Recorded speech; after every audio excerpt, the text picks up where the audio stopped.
മിശിഹായിൽ പ്രിയ സഹോദരി സഹോദരന്മാരെ, ദാവീദ് രാജാവിൻ്റെ പാപം മൂലം അദ്ദേഹത്തിൻ്റെ കുടുംബത്തിലും രാജ്യത്തിലുമുണ്ടായ പ്രതിസന്ധികളെക്കുറിച്ച് സാമുവേലിൻ്റെ 2-ാം പുസ്തകം 13 മുതൽ 19 വരെയുള്ള അധ്യായങ്ങളിൽ വിവരിക്കുന്നതാണ് നാം ഇന്ന് വിലയിരുത്തുന്നത്. ദാവീദിൻ്റെ മകനായ അമ്നോൻ തൻ്റെ അർത്ഥ സഹോദരിയായ താമാറിനെ ബലാത്സംഗം ചെയ്തത്, അബ്ശലോം അമ്നോനെ കൊന്ന് അതിന് പ്രതികാരം ചെയ്തത്, സ്വന്തം പിതാവായ ദാവീദിന് എതിരെയുള്ള അബ്ശലോമിൻ്റെ കലാപം, ഒടുവിൽ ദാവീദിൻ്റെ അധികാരം പുനഃസ്ഥാപിക്കപ്പെടൽ എന്നിവ ഇതിൽ ഉൾപ്പെടുന്നു. അമ്നോനും താമാറും സാമുവേൽ 2-ാം പുസ്തകം 13-ാം അധ്യായം 1 മുതൽ 22 വരെ വാക്യങ്ങൾ. ദാവീദിൻ്റെ മൂത്ത മകനായ അമ്നോന് തൻ്റെ അർത്ഥ സഹോദരിയായ താമാറിനോട് പാപകരമായ അഭിനിവേശമുണ്ടായി. തൻ്റെ കാമവികാരങ്ങളെ നിയന്ത്രിക്കുന്നതിന് പകരം അവൻ അവയെ വളരാൻ അനുവദിച്ചു. അവൻ്റെ കാമാഭിലാഷം സാധിക്കാൻ അമ്നോൻ്റെ കസിനും കൗശലക്കാരനുമായ യോനാദാബ് ഒരു വഞ്ചനാപരമായ പദ്ധതി നിർദ്ദേശിച്ചു. അസുഖമാണെന്ന് നടിക്കാനും തനിക്ക് ഭക്ഷണം പാകം ചെയ്യാൻ താമാറിനെ അയക്കാൻ ആവശ്യപ്പെടാനും അവൻ അമ്നോനോട് പറഞ്ഞു. അമ്നോൻ ഈ വഞ്ചനാപരമായ ഉപദേശം സ്വീകരിച്ചു. തൻ്റെ മകൻ രോഗിയാണെന്ന് തെറ്റിദ്ധരിച്ച് ദാവീദ് രാജാവ് അവനെ സന്ദർശിച്ചപ്പോൾ താമാറിൻ്റെ സഹായം അവൻ അഭ്യർത്ഥിച്ചു. ഇതിന് പിന്നിലെ ദുഷ്ടലാക്കറിയാതെ ദാവീദ് അതിന് സമ്മതിച്ചു. പിതാവായ ദാവീദിൻ്റെ കൽപ്പന പ്രകാരം താമാർ അനുസരണയോടും നിഷ്കളങ്കതയോടും കൂടെ അവിടെ എത്തി. അവൾ അമ്നോന് വേണ്ടി ഭക്ഷണം തയ്യാറാക്കി. എന്നാൽ അവൾ ഭക്ഷണം അവൻ്റെ അടുത്ത് കൊണ്ടുവന്നപ്പോൾ അവൻ മറ്റുള്ളവരെ എല്ലാം മുറിക്ക് പുറത്താക്കി. തുടർന്ന് അവൻ അവളെ ബലമായി കീഴ്പ്പെടുത്താൻ ശ്രമിച്ചു. താമാർ അവനെ തടഞ്ഞുകൊണ്ട് ഇപ്രകാരം അപേക്ഷിച്ചു: ഇല്ല സഹോദര, എന്നെ അപമാനിക്കരുതേ. ഇസ്രായേലിൽ ഇത് നിഷിദ്ധമല്ലേ? വഷളത്വം പ്രവർത്തിക്കരുത്. സാമുവേൽ 2-ാം പുസ്തകം 13-ാം അധ്യായം 12-ാം വാക്യം. എന്നാൽ അവൻ അവളുടെ എതിർപ്പ് അവഗണിച്ചുകൊണ്ട് അവളെ നിഷ്കരുണം ബലാത്സംഗം ചെയ്തു. സാമുവേൽ 2-ാം പുസ്തകം 13-ാം അധ്യായം 14-ാം വാക്യം. ഇതിനുശേഷം അപ്രതീക്ഷിതമായ മറ്റൊരു കാര്യം കൂടി സംഭവിച്ചു. താമാറിനോട് അവനുണ്ടായിരുന്ന ആഗ്രഹം പെട്ടെന്ന് കഠിന വെറുപ്പായി മാറി. വാസ്തവത്തിൽ അവളോട് മുമ്പുണ്ടായിരുന്ന അനുരാഗത്തെക്കാൾ വലിയ വിദ്വേഷമാണ് അവന് അവളോട് തോന്നിയത് എന്ന് ബൈബിൾ പറയുന്നു. അവൻ അവളോട് എഴുന്നേറ്റ് പോവുക എന്ന് ആജ്ഞാപിച്ചു. തന്നെ പുറത്താക്കുന്നത് തന്നോട് അതുവരെ ചെയ്ത ക്രൂരതയേക്കാൾ വലിയ ദ്രോഹമാണെന്ന് വേദനയോടും അന്തസ്സോടും താമാർ മറുപടി നൽകി. അക്കാലത്ത് പീഡിപ്പിക്കപ്പെട്ട ഒരു സ്ത്രീ തിരസ്കരിക്കപ്പെടുകയല്ല, മറിച്ച് സംരക്ഷിക്കപ്പെടുകയാണ് പതിവ്. എന്നാൽ അമ്നോൻ അതിന് തയ്യാറായില്ല. അവൻ തൻ്റെ ദാസനെ വിളിച്ച് ഇവളെ എൻ്റെ മുൻപിൽ നിന്ന് പുറത്താക്കി വാതിലടയ്ക്കുക എന്ന് ഉത്തരവിട്ടു. വേലക്കാരൻ താമാറിനെ പുറത്താക്കി വാതിൽ പൂട്ടി. കന്യകകളായ രാജകുമാരിമാരുടെ അന്തസ്സിൻ്റെയും പരിശുദ്ധിയുടെയും അടയാളമായ നീളൻ അങ്കി താമാർ ധരിച്ചിരുന്നു. പുറത്താക്കപ്പെട്ടപ്പോൾ തീവ്ര ദുഃഖത്തിൻ്റെ അടയാളമായി അവൾ ആ അങ്കി വലിച്ചു കീറി. വിലാപത്തിൻ്റെ അടയാളമായി അവൾ തൻ്റെ ശിരസിൽ ചാരം വിതറുകയും തലയിൽ കൈവച്ച് ഉറക്കെ കരഞ്ഞുകൊണ്ട് നടന്നു പോവുകയും ചെയ്തു. താമാറിനുണ്ടായ അത്യാഹിതം മനസ്സിലാക്കിയ അവളുടെ സഹോദരൻ അബ്ശലോം അവളെ തൻ്റെ വീട്ടിൽ താമസിപ്പിച്ച് സംരക്ഷിച്ചു. എങ്കിലും ഉള്ളിൻ്റെ ഉള്ളിൽ അവൻ അമ്നോനെ വെറുത്തു തുടങ്ങി. ദാവീദ് രാജാവ് ഇതറിഞ്ഞപ്പോൾ അത്യന്തം കോപിച്ചെങ്കിലും അദ്ദേഹം അമ്നോനെ ശിക്ഷിച്ചില്ല. നീതി നടപ്പാക്കപ്പെടാത്തതിനാൽ ആ കുടുംബത്തിനുള്ളിൽ വേദനയും പകയും വളർന്നുകൊണ്ടേയിരുന്നു. അടുത്തത് അബ്ശലോമിൻ്റെ പ്രതികാരവും നാടുകടത്തലും. സാമുവേൽ 2-ാം പുസ്തകം 13-ാം അധ്യായം 23 മുതൽ 39 വരെ വാക്യങ്ങൾ. തൻ്റെ സഹോദരി താമാറിനോട് ചെയ്ത ഭയാനകമായ അനീതിക്കെതിരെ അബ്ശലോം ഉടൻ പ്രതികരിച്ചില്ല. അവൻ മൗനം പാലിച്ചുകൊണ്ട് അമ്നോനോട് നല്ലതോ ചീത്തയോ സംസാരിച്ചില്ല. എങ്കിലും തൻ്റെ ഹൃദയത്തിൽ അവൻ ആ സഹോദരനെ ആഴമായി വെറുത്തു. സാമുവേൽ 2-ാം പുസ്തകം 13-ാം അധ്യായം 22-ാം വാക്യം. 2 വർഷക്കാലം അവൻ ആ കോപം രഹസ്യമായി കൊണ്ടു നടന്നു. അങ്ങനെ പ്രതികാരദാഹം അവനിൽ വളർന്നു വന്നു. തുടർന്ന് അബ്ശലോം ബാൽ ഹസോറിൽ ആടുകളെ രോമം കത്തിരിച്ചിരുന്ന സമയത്ത് ഒരു വലിയ വിരുന്നൊരുക്കി. ഇസ്രായേലിൽ ഇത്തരം സന്ദർഭങ്ങൾ സന്തോഷത്തിൻ്റെയും ആഘോഷത്തിൻ്റെയും സമയങ്ങളായിരുന്നു. അവൻ രാജാവിൻ്റെ എല്ലാ പുത്രന്മാരെയും ക്ഷണിക്കുകയും ദാവീദ് രാജാവിനോട് കൂടി വരാൻ അഭ്യർത്ഥിക്കുകയും ചെയ്തു. അബ്ശലോമിൻ്റെ നിർബന്ധമുണ്ടായിരുന്നിട്ടും ദാവീദ് ക്ഷണം നിരസിച്ചു. എന്നാൽ അമ്നോൻ ഉൾപ്പെടെയുള്ള തൻ്റെ പുത്രന്മാരെ പോകാൻ അനുവദിച്ചു.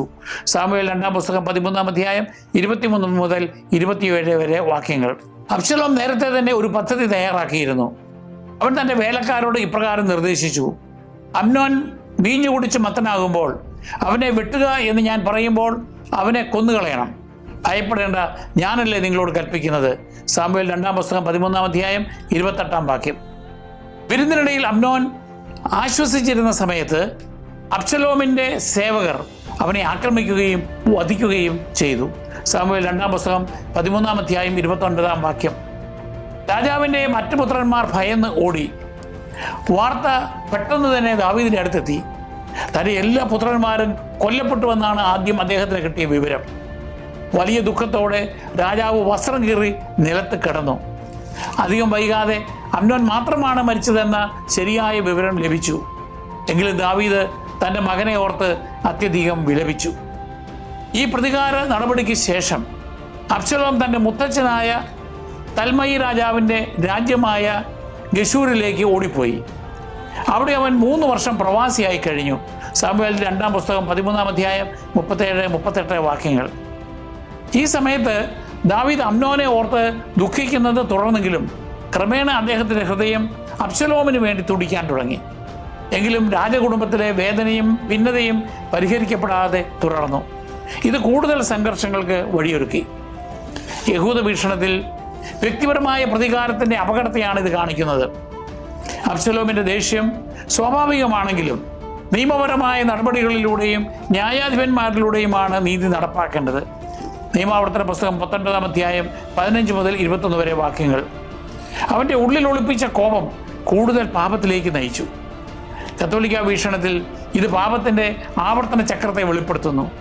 അമ്നോൻ്റെ പാപം, അതിനെതിരെ നടപടിയെടുക്കുന്നതിൽ ദാവീദ് പരാജയപ്പെട്ടത്, അബ്ശലോമിൻ്റെ പ്രതികാരം, തുടർന്നുണ്ടായ കൊലപാതകം എന്നിവ അനുരഞ്ജനത്തിന് പകരം പ്രതികാരം വഴി കൂടുതൽ കഷ്ടപ്പാടുകളാണ് കൊണ്ടുവന്നത്. അടുത്തത് അബ്ശലോമിൻ്റെ മടക്കം. സാമുവേൽ 2-ാം പുസ്തകം 14-ാം അധ്യായം 1 മുതൽ 33 വരെ വാക്യങ്ങൾ. ഗശൂരിലെ 3 വർഷത്തെ പ്രവാസകാലത്ത് അബ്ശലോം തൻ്റെ പിതാവായ ദാവീദ് രാജാവിൽ നിന്ന് അകന്നുതന്നെ കഴിഞ്ഞു. ദാവീദ് അവനെ കാണാൻ ആഗ്രഹിച്ചിരുന്നെങ്കിലും അവനെ തിരികെ കൊണ്ടുവരാൻ അദ്ദേഹം മുൻകൈ എടുത്തില്ല. ഈ പിരിമുറുക്കം കണ്ട ദാവീദിൻ്റെ സൈന്യാധിപനായ യോവാബ് അബ്ശലോമിനെ ജെറൂസലമിലേക്ക് തിരികെ കൊണ്ടുവരുന്നതിന് മുൻകൈ എടുത്തു. തെക്കോവായിൽ നിന്നുള്ള ബുദ്ധിമതിയായ ഒരു സ്ത്രീയെ കൊണ്ടുവന്ന് ശ്രദ്ധാപൂർവം തയ്യാറാക്കിയ ഒരു കഥ രാജാവിനോട് പറയാൻ യോവാബ് അവളെ ഏർപ്പാട് ചെയ്തു. തൻ്റെ 2 പുത്രന്മാർ തമ്മിൽ വഴക്കിടുകയും അതിൽ ഒരാൾ മറ്റൊരാളെ കൊല്ലുകയും ചെയ്ത ഒരു വിധവയുടെ കഥയാണ് അവൾ പറഞ്ഞത്. ഇപ്പോൾ ബാക്കിയുള്ള മകനെ ശിക്ഷിക്കണമെന്ന് ജനം ആവശ്യപ്പെടുന്നുവെന്നും അത് തനിക്ക് അവകാശികളില്ലാത്ത അവസ്ഥയുണ്ടാക്കുമെന്നും അവൾ പറഞ്ഞു. ഈ കഥയിലൂടെ അവൾ ദാവീദിൻ്റെ കരുണയെയും നീതിബോധത്തെയും ഉണർത്തുകയും ജീവിച്ചിരിക്കുന്ന മകന് സംരക്ഷണം നൽകാമെന്ന് അദ്ദേഹത്തെ കൊണ്ട് വാഗ്ദാനം ചെയ്യിപ്പിക്കുകയും ചെയ്തു. തുടർന്ന് അവൾ ഈ സന്ദേശം ദാവീദിനോട് തന്നെ സാമ്യപ്പെടുത്തി. പ്രവാസത്തിൽ കഴിയുന്ന സ്വന്തം മകനെ അദ്ദേഹം തിരിച്ച് കൊണ്ടുവരണമെന്ന് അവൾ തന്ത്രപൂർവ്വം സൂചിപ്പിച്ചു. സാമുവേൽ 2-ാം പുസ്തകം 14-ാം അധ്യായം 4 മുതൽ 20 വരെ വാക്യങ്ങൾ. ഈ പദ്ധതിക്ക് പിന്നിൽ യോവാബാണെന്ന് ദാവീദിന് മനസ്സിലായി. എങ്കിലും അദ്ദേഹം അത് സമ്മതിക്കുകയും അബ്ശലോമിനെ ജെറൂസലേമിലേക്ക് മടങ്ങാൻ അനുവദിക്കുകയും ചെയ്തു. എന്നാൽ ആ അനുരഞ്ജനം പൂർണ്ണമായില്ല. ദാവീദ് കർശനമായ ഒരു ഉത്തരവ് നൽകി: അബ്ശലോമിന് മടങ്ങി വരാം, പക്ഷേ രാജസന്നിധിയിൽ അവൻ വരാൻ പാടില്ല. സാമുവേൽ 2-ാം പുസ്തകം 14-ാം അധ്യായം 24-ാം വാക്യം. അങ്ങനെ അബ്ശലോം തൻ്റെ പിതാവിനെ കാണാനാവാതെ 2 വർഷം ജെറൂസലേമിൽ കഴിഞ്ഞു. അവരുടെ ബന്ധം അങ്ങനെ അകൽച്ചയിൽ തുടർന്നു.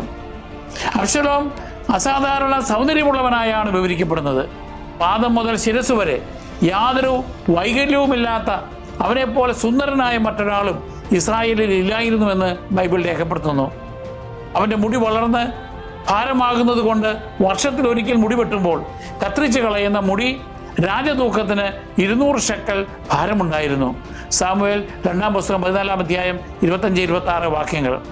പുറമെ അവൻ പൂർണ്ണതയും മാതൃകാ പുരുഷനുമായി കാണപ്പെട്ടു. ഈ ബാഹ്യ സൗന്ദര്യത്തിനപ്പുറം അബ്ശലോമിൻ്റെ ഹൃദയം സമാധാനത്തിലായിരുന്നില്ല. പിതാവുമായുള്ള അകൽച്ചയും മുൻകാല സംഭവങ്ങളും അവനിൽ നീരസവും അധികാരമോഹവും വളർത്തി. സൈന്യാധിപനായ യോവാബ് തന്നെ സഹായിക്കുന്നില്ലെന്ന് കണ്ടപ്പോൾ അബ്ശലോം അവനെ വിളിച്ചു. പക്ഷേ യോവാബ് വരാൻ വിസമ്മതിച്ചു. യോവാബിൻ്റെ ശ്രദ്ധ പിടിച്ചു പറ്റാൻ അബ്ശലോം തൻ്റെ വേലക്കാരോട് യോവാബിൻ്റെ വയലിന് തീയിടാൻ കൽപ്പിച്ചു. ഇത് യോവാബിനെ അവൻ്റെ അടുത്തേക്ക് വരാൻ പ്രേരിപ്പിച്ചു. രാജാവുമായുള്ള കൂടിക്കാഴ്ചയ്ക്ക് സൗകര്യമൊരുക്കാൻ അബ്ശലോം യോവാബിനോട് ആവശ്യപ്പെട്ടു. താൻ കുറ്റക്കാരനാണെങ്കിൽ ശിക്ഷ അനുഭവിക്കാൻ തയ്യാറാണെന്നും അനിശ്ചിതത്വത്തിൽ കഴിയുവാൻ തനിക്ക് ഇനിയും കഴിയില്ലെന്നും അവൻ പറഞ്ഞു. ഒടുവിൽ യോവാബ് അബ്ശലോമും ദാവീദും തമ്മിലുള്ള കൂടിക്കാഴ്ചയ്ക്ക് വഴിയൊരുക്കി. രാജാവ് തൻ്റെ മകനെ സ്വീകരിക്കുകയും അബ്ശലോം രാജാവിനെ വണങ്ങുകയും ചെയ്തു. ദാവീദ് അവനെ ചുംബിച്ചു. അവർ തമ്മിലുള്ള ബന്ധം പുറമെ പുനഃസ്ഥാപിക്കപ്പെട്ടു.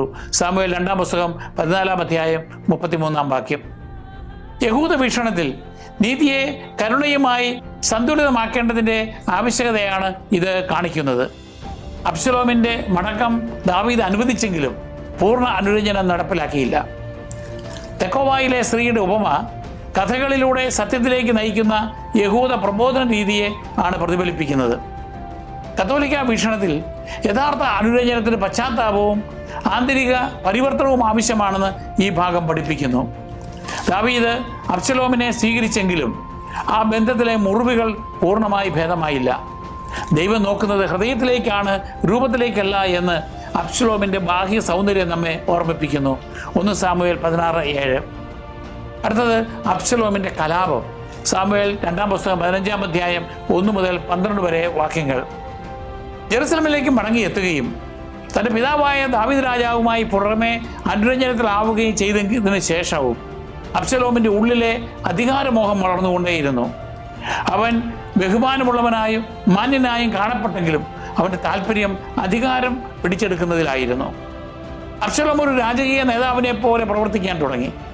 തനിക്ക് മുന്നിലായി ഓടാൻ ഒരു രഥവും കുതിരകളെയും 50 ആളുകളെയും അവൻ സജ്ജമാക്കി.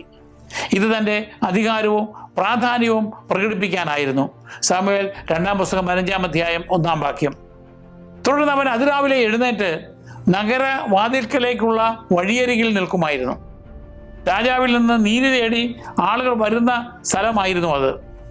ആരെങ്കിലും പരാതിയുമായി വരുമ്പോൾ അബ്ശലോം അവരെ അരികിലേക്ക് വിളിക്കുകയും ശ്രദ്ധാപൂർവം കേൾക്കുകയും സഹതാപം പ്രകടിപ്പിക്കുകയും ചെയ്യുമായിരുന്നു. അവൻ അവരോട് പറയും, നിന്റെ കാര്യം വളരെ ന്യായമാണ്, പക്ഷെ നിന്റെ വ്യവഹാരം കേൾക്കാൻ രാജാവ് ആരെയും നിയോഗിച്ചിട്ടില്ലല്ലോ. സാമുവേൽ 2-ാം പുസ്തകം 15-ാം അധ്യായം 3-ാം വാക്യം. ഇപ്രകാരം ദാവീദ് നീതി നടപ്പിലാക്കുന്നതിൽ വീഴ്ച വരുത്തുന്നുവെന്ന് അവൻ തന്ത്രപൂർവ്വം സൂചിപ്പിച്ചു.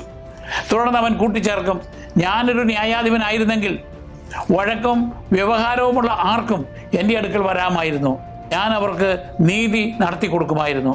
സാമുവേൽ 2-ാം പുസ്തകം 15-ാം അധ്യായം 4-ാം വാക്യം. ആളുകൾ അവനെ വന്ദിക്കാൻ വരുമ്പോൾ അവൻ കൈനീട്ടി അവരെ ആശ്ലേഷിച്ച് ചുംബിച്ചു. അവരെ പ്രജകളായില്ല, മറിച്ച് സമന്മാരായാണ് അവൻ പരിഗണിച്ചത്.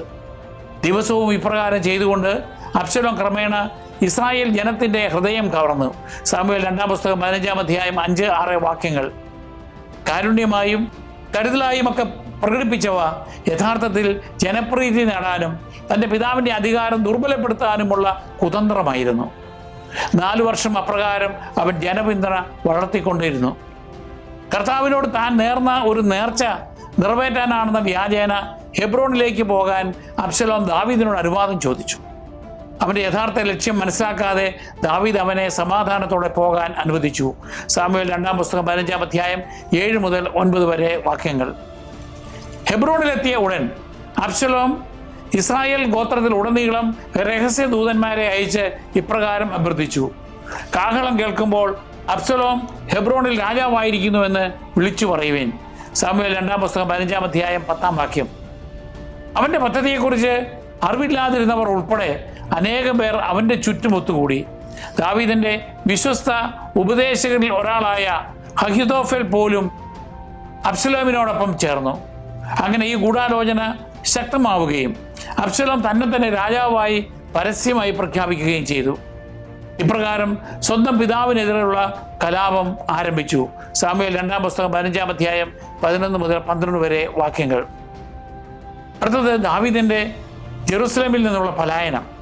സാമുവേലിൻ്റെ 2-ാം പുസ്തകം 15-ാം അധ്യായം 13 മുതൽ 16-ാം അധ്യായം 14 വരെ വാക്യങ്ങൾ.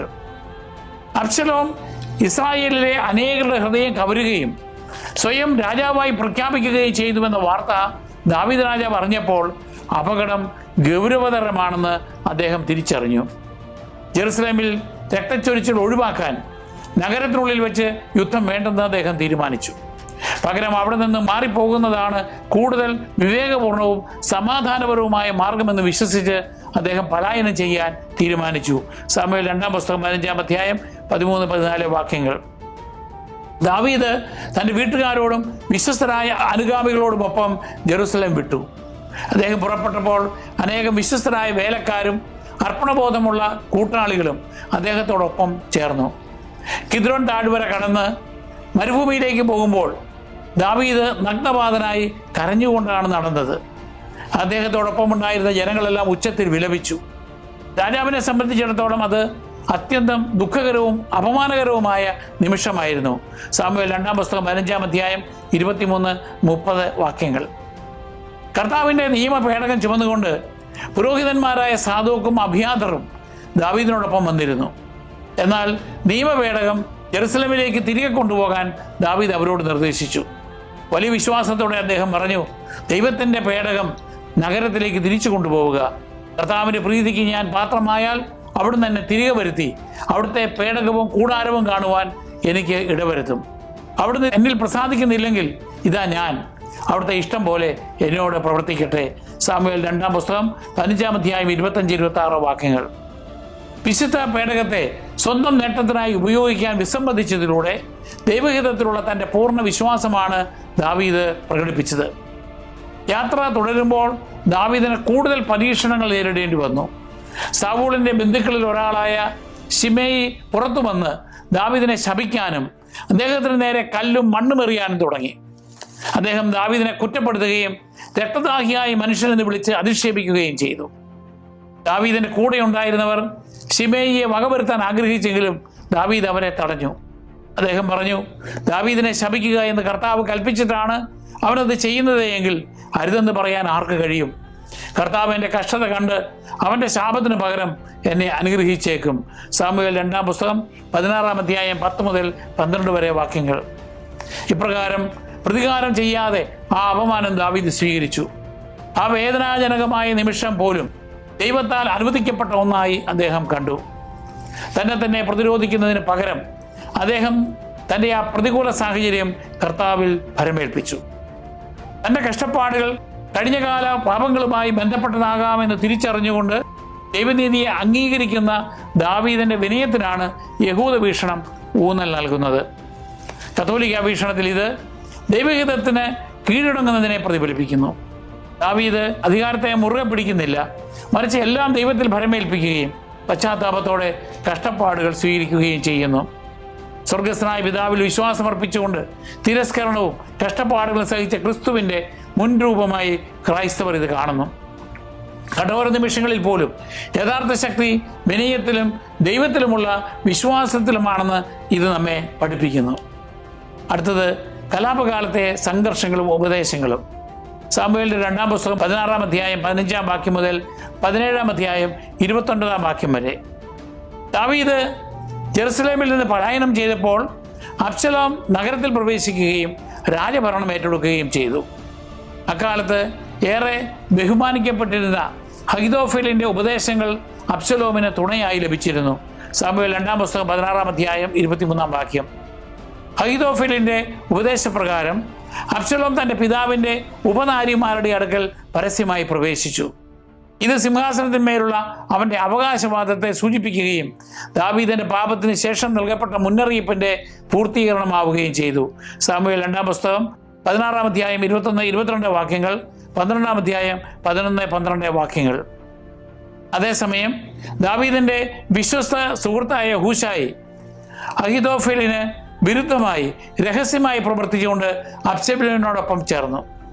ദാവീദിനെ ഉടൻ ആക്രമിക്കണമെന്ന് അഹീഥോഫെൽ ഉപദേശിച്ചെങ്കിലും കുറച്ചുകൂടി കാത്തിരിക്കാനും വലിയൊരു സൈന്യത്തെ ശേഖരിക്കാനും ഹൂശായി അവനെ പ്രേരിപ്പിച്ചു. സാമുവേൽ 2-ാം പുസ്തകം 17-ാം അധ്യായം 1 മുതൽ 13 വരെ വാക്യങ്ങൾ. അഹീഥോഫെലിൻ്റെ ഉപദേശത്തെ പരാജയപ്പെടുത്താനുള്ള ദൈവത്തിൻ്റെ പദ്ധതിയുടെ ഭാഗമായിരുന്നു ഇത്.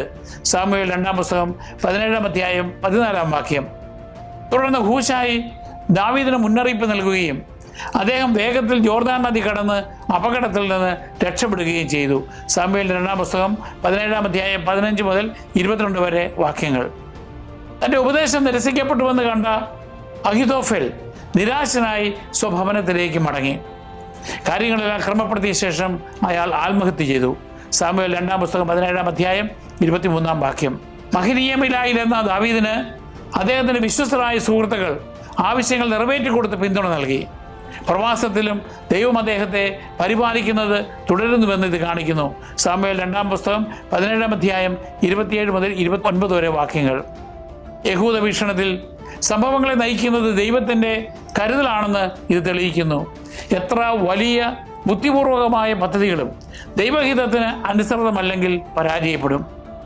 പ്രതിസന്ധികളിൽ ദൈവം തൻ്റെ ജനത്തെ സംരക്ഷിക്കുകയും നയിക്കുകയും ചെയ്യുന്നുവെന്ന് സഭ പഠിപ്പിക്കുന്നു. അടുത്തത് അബ്ശലോമിൻ്റെ മരണം.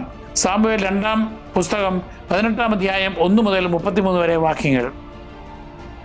ദാവീദും അബ്ശലോമും തമ്മിലുള്ള സംഘർഷം അതിൻ്റെ ഉച്ചസ്ഥായിയിലെത്തിയപ്പോൾ ദാവീദ് തൻ്റെ സൈന്യത്തെ സംഘടിപ്പിക്കുകയും യുദ്ധത്തിനായി തയ്യാറെടുക്കുകയും ചെയ്തു.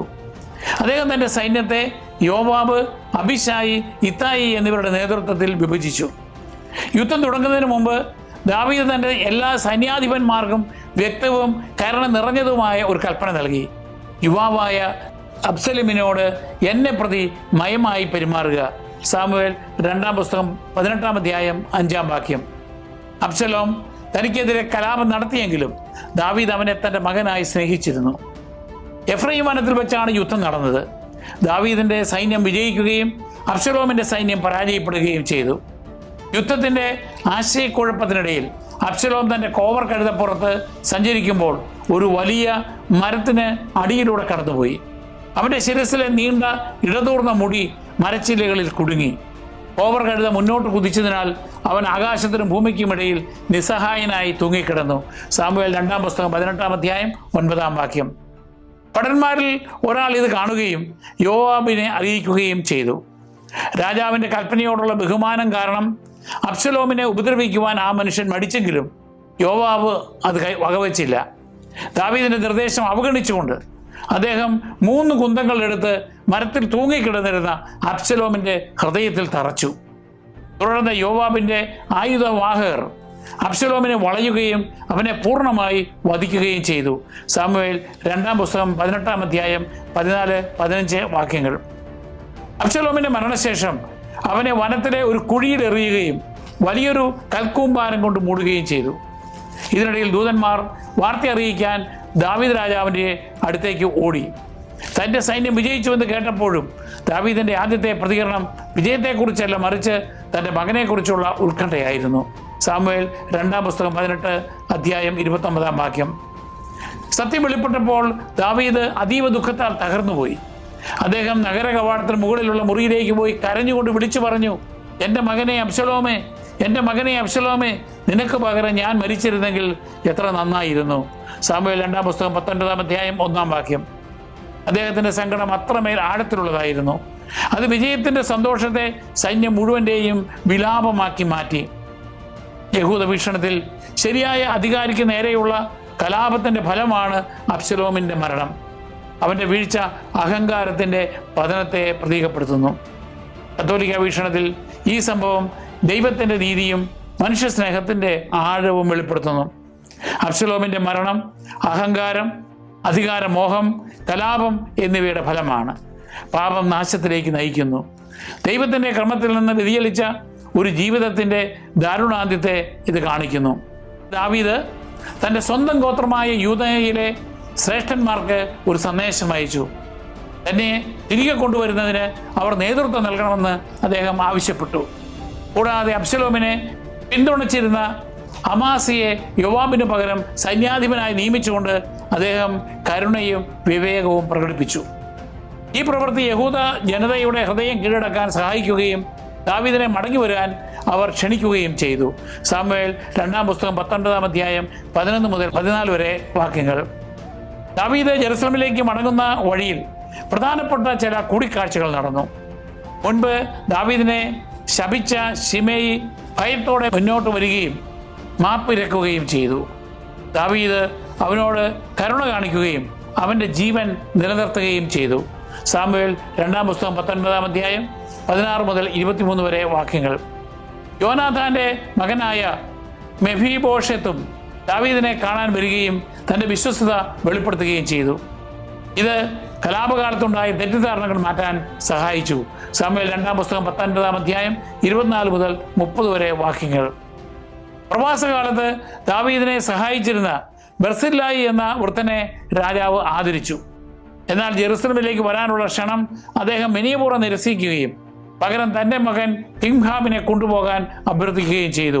സാമുവേലിന്റെ 2-ാം പുസ്തകം 19-ാം അധ്യായം 31 മുതൽ 39 വരെ വാക്യങ്ങൾ. ഒടുവിൽ ദാവീദ് യോർദാൻ നദി കടന്ന് രാജാവായി ജെറുസലമിലേക്ക് മടങ്ങിയെത്തി. എങ്കിലും സമാധാനം പൂർണ്ണമായി പുനഃസ്ഥാപിക്കപ്പെട്ടില്ല. യൂദയ ഗോത്രവും മറ്റ് ഇസ്രായേൽ ഗോത്രങ്ങളും തമ്മിൽ തർക്കങ്ങൾ ഉടലെടുത്തു. രാജാവിനെ തിരികെ കൊണ്ടുവരുന്നതിൽ യൂദയ ഗോത്രം തിടുക്കം കാണിച്ചുവെന്നും അമിത ബഹുമാനം കാട്ടിയെന്നും ഇസ്രായേൽ പുരുഷന്മാർക്ക് തോന്നി. ജനങ്ങൾക്കിടയിൽ ഭിന്നത നിലനിൽക്കുന്നുവെന്ന് ഈ തർക്കം വെളിപ്പെടുത്തി. സാമുവേൽ 2-ാം പുസ്തകം 19-ാം അധ്യായം 40 മുതൽ 43 വരെ വാക്യങ്ങൾ. യഹൂദ വീക്ഷണത്തിൽ നീതിയെ കരുണയുമായി സന്തുലിതമാക്കേണ്ടതിൻ്റെ ആവശ്യകതയെയും ജനങ്ങൾക്കിടയിലെ ഐക്യത്തിൻ്റെ പ്രാധാന്യത്തെയുമാണ് ഇത് എടുത്തു കാണിക്കുന്നത്.